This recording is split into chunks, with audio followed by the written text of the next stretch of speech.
Guys, এখন আমি এই দেখো ভাত ভাজা করছি। তো কেননা পান্তা ছিল, কালকেরকার পান্তা ছিল। আর পান্তা ভাত বাবু খাবে না, বলছে বলছে মা আমি পান্তা খাবো না। তো এইবারে বাবুও খাবে না, আর আমার যে ডগগুলো আছে ওরাও তো খেতে চায় না পান্তা। তো এই জন্য আমি ভাবলাম পান্তাটাকে একটুখানি মানে আর একটু মানে তেজপাতা টেজপাতা দিয়ে একটুখানি হলুদ নুন দিয়ে একটু ভেজে ফেলি। তা আমি এটাকে একটু ভাজা ভাজা করে গরম করে দিচ্ছি, যাতে বাবুও খায় ডগগুলোও খায়। তো যে কটা ভাত ছিল আমি জল দিয়ে তুলে নিংড়িয়ে তুলে নিয়েছি ছেঁকে ছেঁকে। তো তুলে নিয়ে এই দেখো এখন আমি এটাকে গরম করছি। আর বাবু বলল যে মা এরম থাকলে আমি খাবো। আমি বললাম তাহলে ঠিক আছে। তো ওইভাবে আমি করছি। আর এখন আবার বাইরে বৃষ্টি হচ্ছে, আমি আবার ভয় পাচ্ছি যে বৃষ্টি হলে তো কারেন্ট চলে যায়, ঠিক আছে। এইবার আমি ভয় পাচ্ছি কারেন্টটা যদি চলে যায় তখন খুবই অসুবিধা হবে। তখন আমার ভাত ভাজাটা মানে হতে হতে রুকে যাবে। এই জন্য আমার টেনশন হচ্ছে যে বৃষ্টিটা এত ঝমঝম ঝমঝম করে চলে এসে, হঠাৎ বৃষ্টিটা মানে চলে এসে, এই জন্য আমি আরও তেজ করে দিলাম ইয়েটাকে, যাতে ইন্ডাকশানটাকে আরও তেজ করলাম যাতে তাড়াতাড়ি মানে ভাতটা ফ্রাই হয়ে যায় তাড়াতাড়ি করে। কেননা আমার টেনশন হচ্ছে কারেন্ট চলে গেলে এক্ষুনি মানে সব কিছু বন্ধ হয়ে যাবে, আবার এই ভাতটা নিয়ে বসে থাকতে হবে। তার জন্য আমি একটু তাড়াতাড়ি তাড়াতাড়ি করছি। কেননা এখন বর্ষাকাল, এখন বৃষ্টি হলেই মানে ভেবে নাও কারেন্ট যাবে। তো এইটা নিয়ে আমি তাড়াতাড়ি করছি। আর বাবু তো ওয়েট করছে, ভাবছে যে তাড়াতাড়ি হলে খাবে।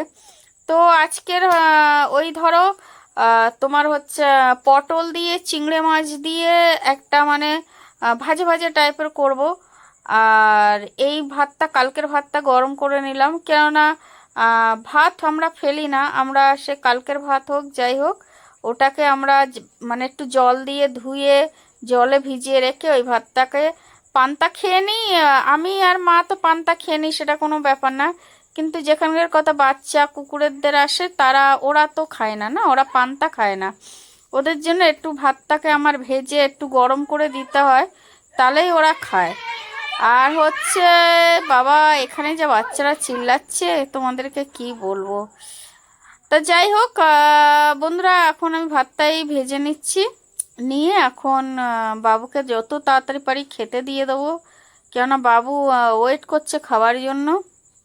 আর এই দেখো আধা ভাত ভাজা হয়ে গেছে। আর বৃষ্টি যত জোরে আসছে আমার ততই ভয় করছে।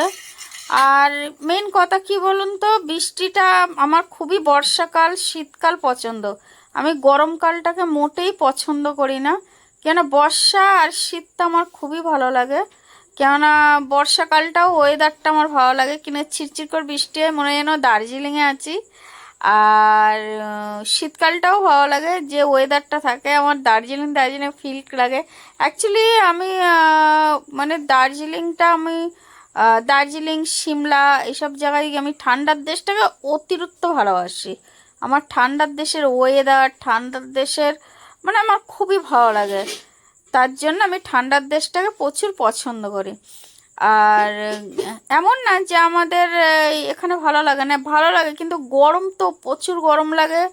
আর প্রচুর এখানকার যে গরমটা একটু চুপচুপ চুপচুপ করে, তো চুপচুপ করে, এই জন্য আমার বেশি পছন্দ না।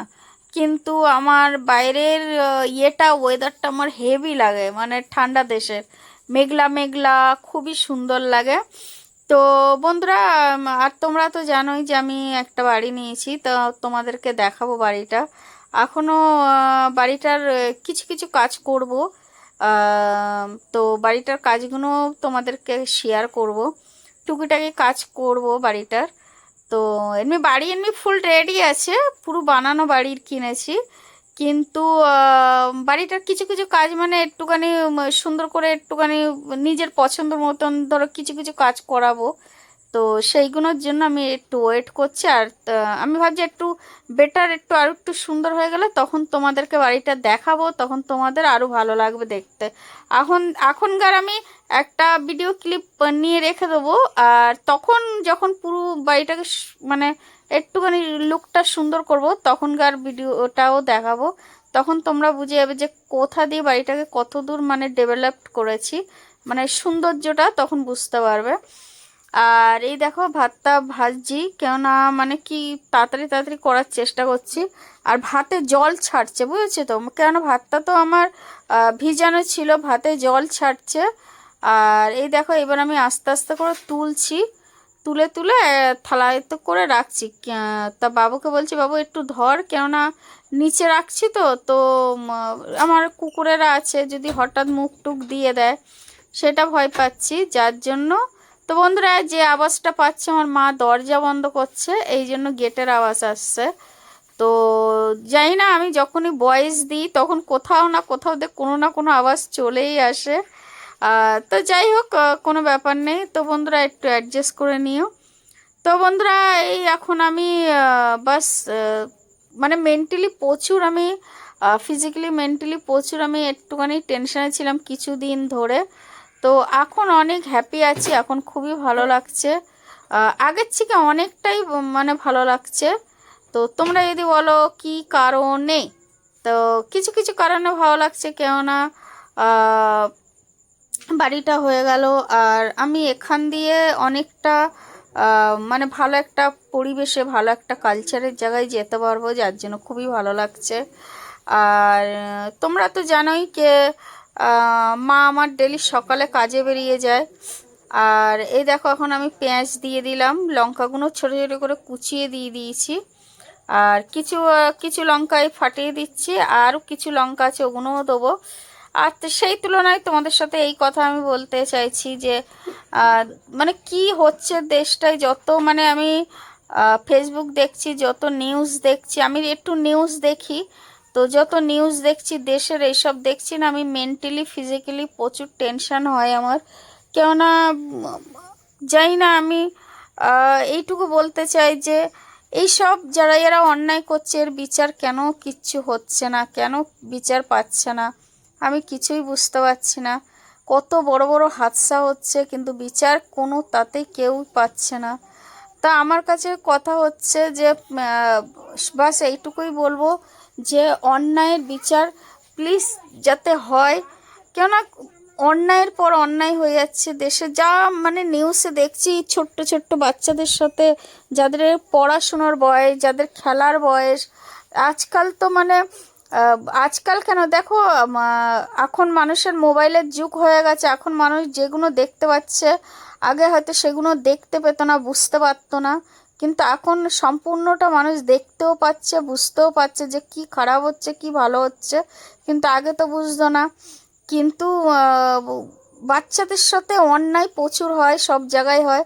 একটা ভিড় বাসে যদি বাচ্চাকে তোলো, সবসময় ধ্যান রাখবে বাচ্চা ছেলে হোক চাই মেয়ে হোক, কি তাকে সামনে কোলের মধ্যে করে রাখবে, কেননা ভিড় বাসেও বাচ্চা ছেলে মেয়েদের সাথেও অনেক কিছু হয়ে যেতে পারে।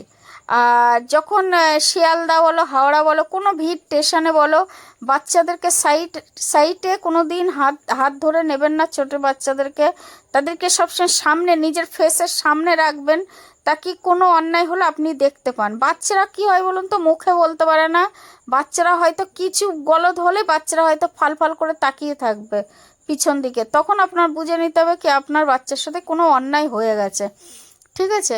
আর দেখুন, আমি এইটা বলবো না যে বাচ্চা কাচ্চা কারুর কাছে রাখবেন না, আমি শুধু এইটুকু বলবো, সত্যি কথা বলতে বিশ্বাস, আমি এইটা বলবো না যে বাচ্চা কাচ্চা কারুর প্রতি আপনি বিশ্বাস করবেন না, কিন্তু এইটুকু বলবো কি বাচ্চা কারুর কাছে রাখবেন না বিশ্বাস করে, সে নিজের লোকই হোক না কেন, নিজের লোকই হোক না কেন, বাচ্চা কাচ্চা কারোর কাছে বিশ্বাস করে রাখবেন না।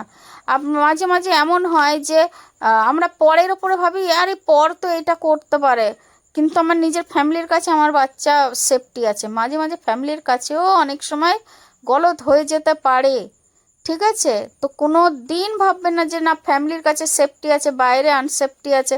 বাচ্চারা বলতে পারে না, বাচ্চারা হচ্ছে মুখ, বাচ্চারা কিছু বলতে পারে না। এই জন্য বাচ্চাদেরকে সবসময়, যখন বাচ্চাটা আপনি জন্ম দিচ্ছেন, আপনি যখন বাচ্চাটাকে পৃথিবীতে এনেছেন, তো রেসপন্সিবিলিটি, জিম্মেদারি আপনার, বাচ্চাকে সেফটি কী করে রাখতে হবে এটা আপনার রাখতে হবে। এই জন্য আপনারা যতটা পারবেন বাচ্চাকে নিজের কাছে করে রাখবেন। এই যে আমি একটু আগে একটা ব্লগ দেখছিলাম, একটা লোক তার বউ মারা গেছে বলে বাচ্চাটাকে পিঠে করে নিয়ে কোলের মধ্যে করে নিয়ে সে ডেলিভারি বয়ের কাজ করছে। সে তো পারলে নিজের ফ্যামিলির কাছে বাচ্চাটা রেখে দিয়েও কাজ করতে পারতো, কিন্তু সে বলল একটা নিউজওয়ালাকে যে আমি কারোর উপরে বিশ্বাস করে আমার এই কচি মেয়েটাকে আমি কারোর কাছে আমি ভরসা করে ছাড়তে পারবো না, কেন আমি কোলে করে নিয়ে আমি কাজ করব স্বীকার আছে, কিন্তু আমি কারোর ভরসায় আমার বাচ্চাকে ছাড়বো না। কেন কালকে আমার বাচ্চার সাথে কিছু যদি অন্যায় হয়ে যায় তো আমার মানে সেইটা আমি করতে পারবো না। এই জন্য আমি বাচ্চাকে কোলে করে নিয়ে নিয়ে আমি কাজ করি। সে বাচ্চাদের সেই বেলগুলো হয় ঝোলানোর, তাতে করে বাচ্চাকে ঝুলিয়ে উনি কাজ করছে। বাবা হয়ে যে এত বড় বড় কাজ করছে, তো মানে খুব মানে একটা গর্ব ফিল হলো। তো আমি এইটাই বলবো। তো দেখবেন আমার ছেলেকে আমি ছোট্টবেলা দিয়ে ওকে ব্যাড টাচ গুড টাচ এইগুলো শিখে শিখে বড় করেছি। আপনারাও বাচ্চাদেরকে, এতে কোনো লজ্জার ব্যাপার নেই যে না বাচ্চাকে কি করে বলবো, কোনো লজ্জার ব্যাপার নেই। আপনারা বাচ্চাদেরকে ব্যাড টাচ গুড টাচ সব ছোটোবেলা দিয়ে শিখিয়ে শিখিয়ে রাখবেন, যাতে ওর ওপরে কোনো অন্যায় হলে ও তাড়াতাড়ি বলতে পারে, তার স্টেপ নিতে পারে। ঠিক আছে, যেটা আমার ছেলেকে আমি ছোট্টবেলাতে সব কিছু শিখিয়ে রেখেছিলাম। তার এর কারণে আমার ছেলের কিছুই যদি কিছু মানে ওর প্রতি কিছু হয়, আমার ছেলে সঙ্গে সঙ্গে বলে দিতে পারবে কে মা আমার সাথে এইটা হয়েছে কিংবা এইটা করেছে। ঠিক আছে, এই জন্য মেয়ে হোক ছেলে হোক, এমন না কি আপনার ছেলে বলে ওর সাথে কিছু হবে না। আজকাল ছেলে বাচ্চাদের সাথেও অনেক হাতছা হয়ে যাচ্ছে। এই জন্য প্লিজ আপনারা ধ্যান রাখবেন। আর বয়স্ক যে দিদা হোক দাদু যেই হোক, তাদেরকে বারান্দায়ও যদি রাখেন শুতে, তো কমসে কম তাদের দিকেও ধ্যান রাখবেন। কেননা আজকাল বয়স্ক মানুষ যারা বয়স হয়ে গেছে অনেক সময় বারান্দায় ঘুমায়, তারাও সেফটি না। এই দুনিয়াতে একটা পাগল মানুষ যদি রাস্তায় থেকে সেফটি না থাকে, তাহলে আপনারা কি করে ভাবছেন আপনার বাচ্চা কাচ্চা কোথাও সেফটি থাকবে? কোনো দিন থাকবে না। এই জন্য প্লিজ আপনারা নিজের ফ্যামিলিকে কেয়ার করুন, ফ্যামিলির দিকে খেয়াল রাখুন। আর এইটুকুই বলবো যে সবসময় এইটা ভাববেন যে হচ্ছে দেখুন না আজকাল কত বাচ্চা চলে যাচ্ছে, কত বাচ্চা কত মানুষের সাথে হাতছা হয়ে যাচ্ছে। যখন যখন হচ্ছে নতুন নতুন এই হয়েছে ওই হয়েছে, দৌড়াদৌড়ি মারপিট, সবাই কিছুদিন পরে সবাই ভুলে যাচ্ছে, যে যার মতন হয়ে যাচ্ছে। চলে গেল কার, তার মায়ের চলে গেল, বাবার চলে গেল, কোলটা কার খালি হলো, যার হবার তার হলো, কিন্তু দুনিয়ার কিচ্ছু হলো না।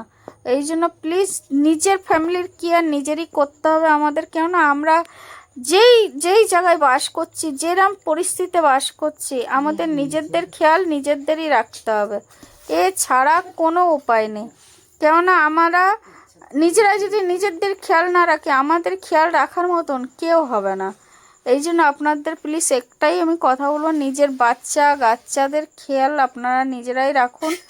কেননা কবে মানে কি বিচার পাবেন না পাবেন, একবার যদি হাদসা হয়ে যায়, একবার যদি কিছু হয়ে যায়, এইটা ভাববেন না যে এর বিচার হবে।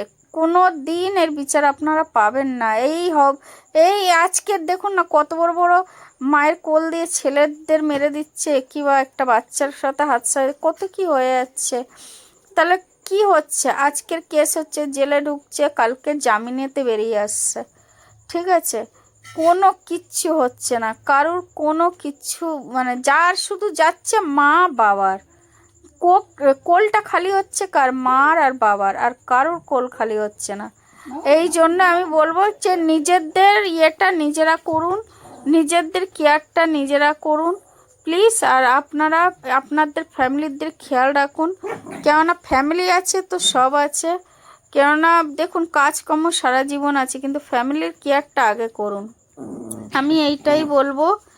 আর বাস আপনারা যদি আমার ভিডিওটা ভালো লেগে থাকে, আমার ঘরে কুকুরগুলো না, তো বাস এইটুকুই বলবো যে আমার ভিডিওটা যদি আপনাদের ভালো লেগে থাকে, তাহলে হচ্ছে প্লিজ আপনারা এইভাবে যেইভাবে আমাকে সাপোর্ট করছেন, আগেও আমাকে এইভাবে সাপোর্ট করবেন, তাকে আমার হৌসলা এইভাবে আগে বাড়ুক, তাকে ভিডিও বানাতে আমার মন করুক।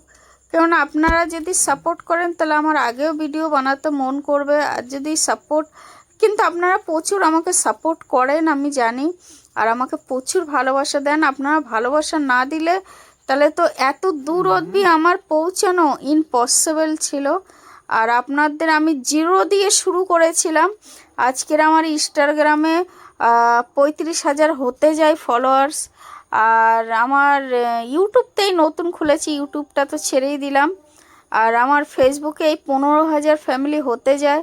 তো এই সবই আপনাদের ভালোবাসায়। আপনারা যদি ভালোবাসা না দিতেন তাহলে অবশ্য আমি এই জায়গাটায় পৌঁছাতে পারতাম না।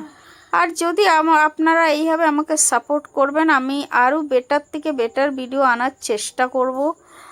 আর এইভাবে আমাকে সাপোর্ট করে যাবেন আপনারা। আর দেখুন, আমি তো আপনাদের সাথে কথা বলতে বলতে আমার তরকারিও বানানো হয়ে গেল। আর এই যে বললাম আপনাদেরকে পটল দিয়ে আর চিংড়ি মাছের রান্নাটা, ওটা আমি সেরে ফেললাম। আর যেটা বললাম, নিজের বাচ্চাদের উপরে প্লিজ কেয়ার করবেন, কেননা এখন নিজেদের সেফটি নিজেদের করতে হবে। কেন একবার মা বাবার কোল খালি হয়ে গেলে তাহলে ভেবে নেবেন যে কবে আপনি যে বিচার পাবেন, কি অবশ্য পাবেন না। কোনো মানে এর কোনো গ্যারান্টি নেই। চলে গেল তো এবার ভুলে যান যে হয়ে গেছে, সব খতম। এটাই ভুলে যেতে হবে আমাদের, আর কিচ্ছু না। কেননা আমরা যে পরিস্থিতিতে এখন আছি না, এই দেখতে পাচ্ছি, কোনো বিচার তো পাচ্ছি না, বাস এই দেখতে পাচ্ছি। তাই জন্য আমি শুধু বন্ধুরা একটাই কথা বলবো, নিজেদের ফ্যামিলির খেয়াল নিজেরা করুন।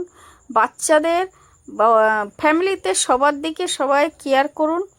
কেননা নিজের যদি একজন বেরিয়ে যায় তাহলে ভাববেন যে এর কোনো আর আপনি পাবেন না। 2 দিন 3 দিন মানুষ খুব ঘোরাবে, এই হয়েছে ওই হয়েছে, কদিনের পর সবাই ভুলে যাবে।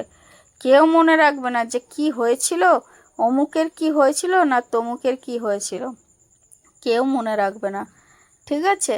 তো বন্ধুরা, আর আমার মা তো আজকের মানে যখন আমি এই রিলসটা শ্যুট করেছিলাম তখন মা বাড়ি ছিল না।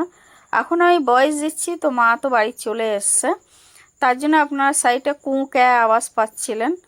ঠিক আছে? আর মা যখন না থাকে তখন তো কোনো আওয়াজ থাকে না, তখন আমি নিস্তব্ধে আপনাদেরকে ভয়েস দিই। তো যাই হোক, আমার ঘরে তো জানেন 4টে ডগ আছে। আর ডগেরা তো সবসময় ক্যাঁই কুঁই করতেই থাকে, ওরা তো চুপ হয় না। আর আমার এই ডগেরদের তো আপনারা জানেনই, আমার কিউট একটা ডগ আছে রমি, তারপরে কিউট আর একটা ডগ আছে যেটা হচ্ছে কাঞ্চনা, আর একটা কিউট আছে সুইটি, আর একটা কিউট আছে আমার হচ্ছে লিজা, যে সবচেয়ে ছোট আর সবচেয়ে কিউট।